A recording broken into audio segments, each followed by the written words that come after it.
Keep exhaling, keep exhaling. Beautiful. There we go, good. Good. How you feeling today? Anything going on? Yeah, I had that, I guess I'm at that age now where I can go to bed and hurt myself. So I kind of slept on it funny, I guess. Maybe a little too, Hurts to turn to the left? Yeah. Turn to the left? But it's on the right side that Mhm. it hurts. It hurts kind of both ways, but this way it hurts a little bit more. If you bring your chin up, how does it feel? Not awesome. Okay. I can do it, you know, Okay. it's not debilitating, but it's definitely, I can feel it every time I move any which way. Okay. Anything else going on today? Not too much. Having a little bit of like back pain back here. Pressure in the lower back? Yeah, I got on the treadmill for the first time in my life Okay. 2 days ago, and it really First time. first time treadmill. So it's like, I guess the sacrum Okay. area Right back in the lower- here. Yeah, okay. just so like sharp Just staying there. pains if I turn or any which way. I don't, Okay. doesn't You have it on make your back for sense. me. Okay. Take one deep breath in for me. Head back. Exhale. Let it all go, let it all go. Deep breath in. Let it all go. Nice. Deep breath in. One more. Push up a little higher. Exhale. Chin down. Nice. Let's go on your side facing me. So what we're trying to do, Jess, is when you overwork your lower back, now I know you work bent forward and you know, standing all day long, you know, this area tends to get overworked, and what we're going to do is we're going to adjust the SI joint below and then the middle back above, and what that does is it takes the stress off the area in between. Okay. Take one deep breath in and then exhale. Keep exhaling, keep exhaling. Other side for me. Good. So we're trying to adjust this SI joint right here in the glute. We're trying to adjust the back of the ilium here. Breathe in deep for me and then exhale. Good. Face that for me.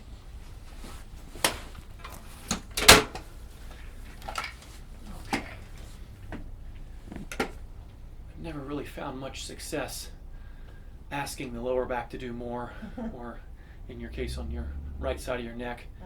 There's certain areas we always hurt where we're overworking, and then when you turn your neck, obviously those vertebrae have to move, and so we have to try to get your upper neck working better. The upper neck is designed to do 60-70% of the work of the neck just from the top here, and then the lower neck is supposed to function after your upper neck has fully functioned. And so biomechanically, if your upper neck is not working, it's easy to overstress your lower neck. And I know you have 2 children you're taking care of all the time and working, and so we have to get your upper neck working as best as possible. Turn your head left for me. I got you. Exhale. There we go. There we go. Breathe in deep for me. Let it go. I got you. Relax. Chin up. Beautiful. There we go. Excellent. And how many years have you? 17 years, 17 years at Starbucks. Oh my goodness. Gosh. All right. So I didn't realize until you mentioned it how much I look down to make the drinks and everything. And even when I'm taking orders, you know, the screens and everything, everything's down. I literally couldn't look up if I wanted to. You know, I have to obviously take stretch breaks, but they constantly tell us to be aware of our hands and wrists and arms, but they've never mentioned, you know, neck stretching or anything like that, neck rolls or. So yeah, it's definitely, I feel like, taking a toll. I started when I was 18 and now I'm mid-30s, and these things are happening a lot sooner than I was expecting them to. Yeah. So the chin down is what causes that neck to go straight. And when the neck goes straight, like a ladder, all the weight goes down to the lower neck. The arch in your neck is what's designed to spread the work over all the segments in your neck evenly, so you want that arch. And so my goal of working on your neck after I've adjusted it is to make it as soft as possible so we can get on that neck Denneroll that you have at home, right? The neck orthotic or retainer to help mold this arch back in your neck. And then the rest of your life every day, because your work encompasses so much looking down, you know, you sort of can get into a I don't know, a disheartening relationship with your chiropractor. It's like, oh gosh, it's back again. And so how can I participate with the care of my spine, Dr. Ed? You have to stretch.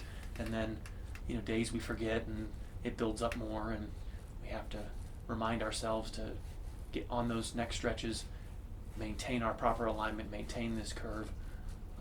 But the joints in your spine have a lot of feeling, so that local pain in the lower neck is just the joint. The joint's inflamed. We call it a joint effusion. Sort of like a sprained ankle or, you know, like a busted finger joint, you know, that you can pretty much put your finger right on it. It's right there, Ed, and then I rotate and it hurts. And so we have to get the guys above and below moving better. And like I said, they just have to function and want to be working.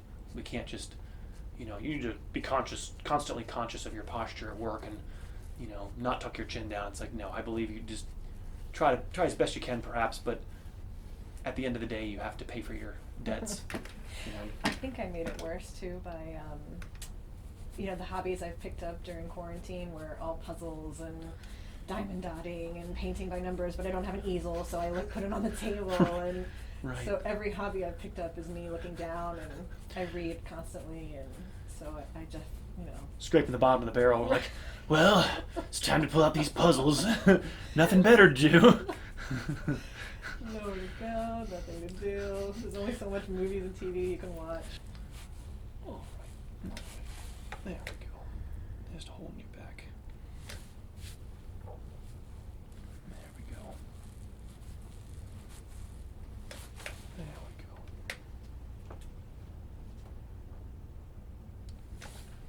go. Okay. Let me have you sit up for me. And your skin is a detoxification organ. And so that's why yoga is cleansing, sauna is cleansing, right? You get into the Epsom salt bath or the ocean, you're causing a sweating event, and so you can expel toxins through your skin. So sometimes when there's a little bundle of toxins that comes up and makes a little bump on the skin, but it's internal waste that is supposed to drain in our lymphatics. Our lymph is these little martini straws, little coffee straws right underneath the skin, and they drain through different nodes, and then they eventually dump into your venous system, and then your liver and kidney grab it, and that's how your body's supposed to remove toxins. Okay. Yeah, like I'm walking around the table like it's made of lava. Like, I've cut up my ankles too many times. It's too funny. Anyway. It's funny the things people notice. All right, let me see here. You feel that little knot right there? Mm-hmm. Yeah, that's the sort of the Mount Everest, the peak of it. We want to flatten that out right there. We want to get this area moving. First, the bone is out of alignment, and then it stiffens. And I wish it were possible for me to adjust you and permanently change the position of your bones. 1895 to 1997, that was I call it the pre-iPhone update in chiropractic. Chiropractors were teaching that adjustments change posture, and even though I wish it were true, and I wish I could say that, it's not been shown, research to be possible.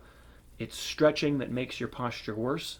Long periods of time looking down makes your posture and alignment worse, and it's only stretching backwards that makes it possible to fix your alignment and to get your body more upright.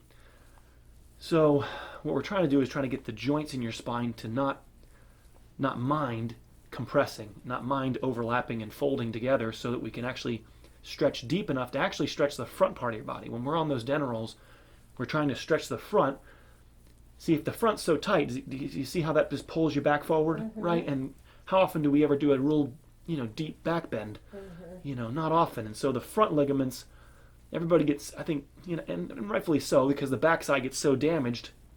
But if we only focus on the backside, we'll never sort of see that the front needs to be opened up and stretched to permanently change your posture. So 1997, they showed that we have to stretch, and so it sort of changed my adjustment and massage and deep tissue work is to make your spine malleable, flexible, so that we can mold your spine back into a curved position. And then I have to work 8 hours or 10 hours, and I have to bend forward, and so to some level of degree, it's like you're an athlete and you have to participate more than, say, a person that that didn't have to spend time rounding forward or looking down a lot. It is I call it like a debt, a spinal debt that has to be paid. And then perhaps if we had better care when we were younger, have you had chiropractic care before me, or? No, you're the first. I'm the first. Yeah, first treadmill and first chiropractor. So, it's Ed, I lived 30 something years of my life, and finally now somebody's valuing my alignment, and nobody really looked at me from an alignment perspective and said, look, this position's going to cause this to age too quickly, and so we need to start being proactive in our care of your spine. This isn't just something that you can just well, I'll just walk it off and see what happens. You know, we live in a world where doctors replace engines, but they don't do oil changes. There we go. There we go. Yeah, this side's a little softer over here. There we go.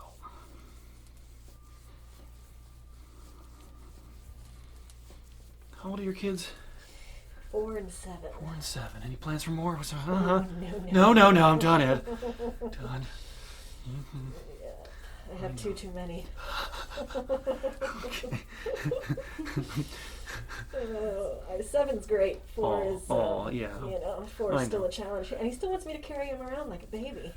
That's Right. probably a lot of my back trouble is. Right, pick me up, hold me, mommy. Yeah. And he wants me, to cradle him with head and feet. He says, hold me like a baby. Oh my. And then when I say, well, you are my baby, he says, no, I'm a big boy.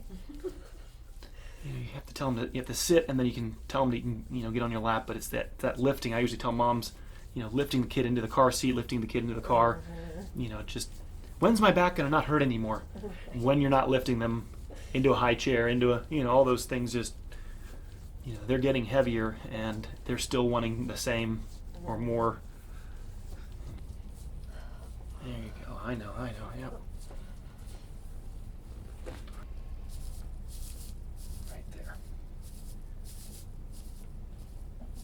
I know. Okay. This is the most responsible also. So the upper neck and the upper back right there at T1, T2 on this area tends to bind up, and then the lower neck pays the debt. And so this is a culpable area right here, right there.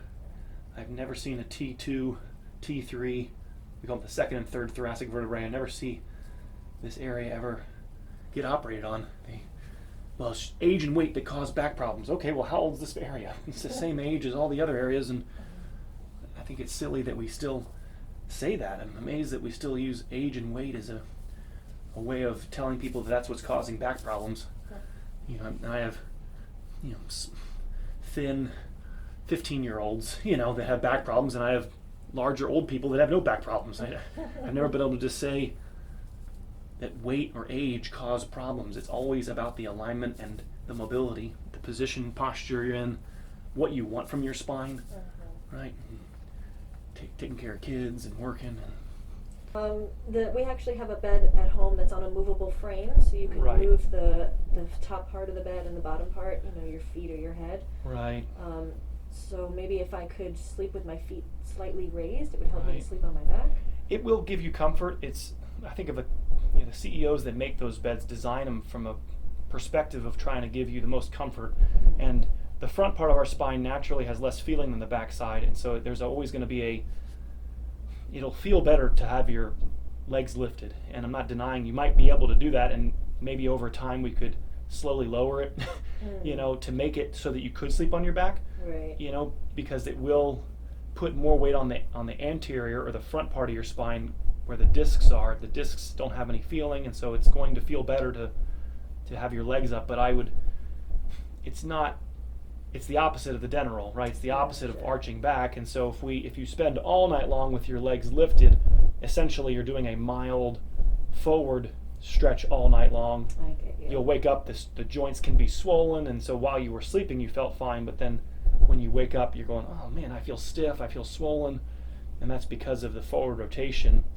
So the joints actually like being avoided, but then when they're being avoided, they actually swell up, and then when you try to stand upright and have to load weight onto the joint, you're then acutely aware now of the state of the joint now being swollen.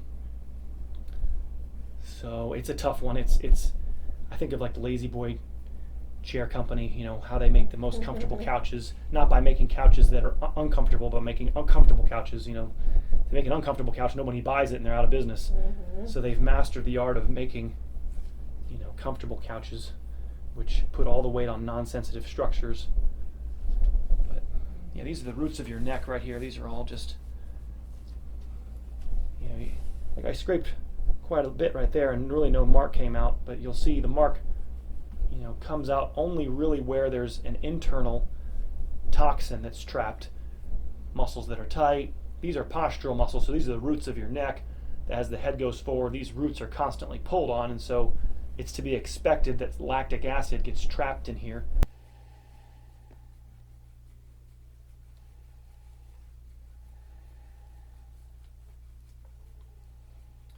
muscles get real tight just by your shoulders being forward. So this again is another area that just gets drawn from.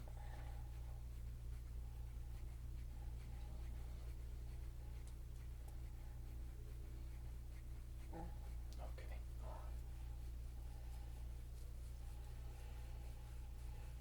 Yeah, oh boy. Yeah. Careful, Ed. It's amazing when you can, you know, work on an area that I don't feel any pain throughout the day, and then, you know, it's like there's actually hidden pain inside of there that I'm not even aware of. Right. Didn't feel it until you touched it. Right. I know. That's how all pain sort of progresses that way. It'll go from, you know, there's no pain with full pressure, right? There's a little bit of pain with a lot of pressure. There's a lot of pain with a little bit of pressure. Now it hurts all the time. Does that make sense? So there's always it progresses like that. And if you can handle the stress test of this office, if you can master everything I do, then, you know, a lot of that will go away. Ed, I can live my life and do all the things I want to do and go full throttle and not have to be worried about being close to the cliff edge, right? You're not right near the threshold of pain. And I think it's kind of where most people in America live. They live right next to the edge, and then we pop and leave, or we pop a Tylenol, or we do something to bring us away from the cliff edge. Absolutely. I'll loosen up this middle back. Okay. We're trying to, and remember that lumbar curve down here that's important. So we're trying to help get that sway down here. We're really not necessarily trying to adjust the lower back. We're trying to adjust the middle back area. But by putting you into extension, we actually close the joints more so we can get a deeper level of adjustment. And so I got you. I'm going to lift your legs up for you. I got you. Take one deep breath in for me. And if you feel if it hurts a lot in the lower back, let me know, and we'll see if we can. I want it to just primarily feel it in the middle back here. All right, breathe in deep for me. Exhale. I know. Oh boy, yeah. I'm not so sure about this. Exhale. Good. Very good. Very good. You okay? Yeah. Okay. Here we go. Breathe. Let it go. Good. Very good. We got it. You okay? Very good. I got you. Here we go. We're going to go slow. We're going to stretch for a second. Breathe in. We're just going to stretch. Exhale. There we go. Let it go. There you go. Just trying to reduce this hyperkyphosis here a little bit. There we go. We're all sort of battling. Breathe in. Exhale. Here we go. Very good. Very good. It moved a little bit. Real slight. I got you. One more. Exhale. Good. Very good. You okay? All right. Very good. Oh boy. You did great. One of the things that happens also with being on your feet all day long is there's too much weight on the toes. And so when there's too much weight on your toes, the toes start to rise up, and we call this hammer toe. And or the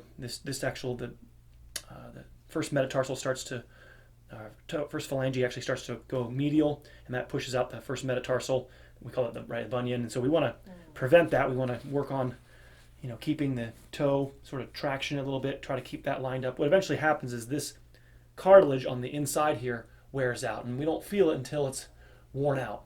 And so we want to keep these toes straight. Most of the weight should be on your heel when you're standing, and this is what presents a difficulty. Ed, I'm forward with my head and my back. There's more weight on your toes. So what you can do at home is you can take a little round-up ball or tennis ball, golf ball, and you sort of push it right here on the pad, and you're trying to arch your toes around it, right? So the opposite is this, right? I see people all the time, they sort of push their toes up. Right. That's going to make it worse.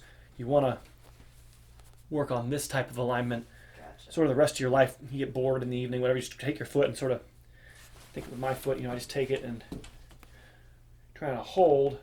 This should be straight here. You should have, and so I hold my foot like that, try to push on the metatarsal here, bring the toes over, high heels. And my husband rubs my feet every day. There you go. Hey!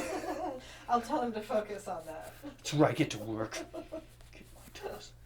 But main thing is they're not bound up. I want movement between the phalange and the first metatarsal. I got you. There we go. Good. Nice. There we go. Press a little bit more back for me. I got you. Keep pressing back. There we go. Good. Oh. There we go. I got you. Keep pressing back. There we go. Good. When I was a kid, I had my tubes done twice, and then I had a lot of ear infections. Every time I got sick, it went to my ears. All right, I'm just gonna. Haven't had much as an adult, but it seems to. It's earrings. You think- Mhm. Can we take it out? I think it's okay. Yeah. It's okay. Just grabbing up here. There we go. I got you. All right, go ahead and tilt your head to the left a little bit for me. I got you. There we go. Good. I'll get you for that. I wasn't expecting that. All right. Just What does it feel like? hold on. Tilt your head. Okay. Tilt your head left. There you go. Good. Okay. It felt like, I guess I didn't know there was anything in there to crack, so it felt very Yeah, there's adhesions. What happens is the sinuses drain over the top of the ear and then down the back, and so all that eustachian tube, all the sinuses, and so if there's all this glue back here, it can block the natural drainage, and then it overflows or stays stuck in the middle ear. I gotcha. All right, go ahead and tilt your head to the right for me a little bit. I got you. Relax. Tilt your head right. There we go. Good. Okay, I think my ear's still attached. It does feel like that a little bit, like you're like ripping it out.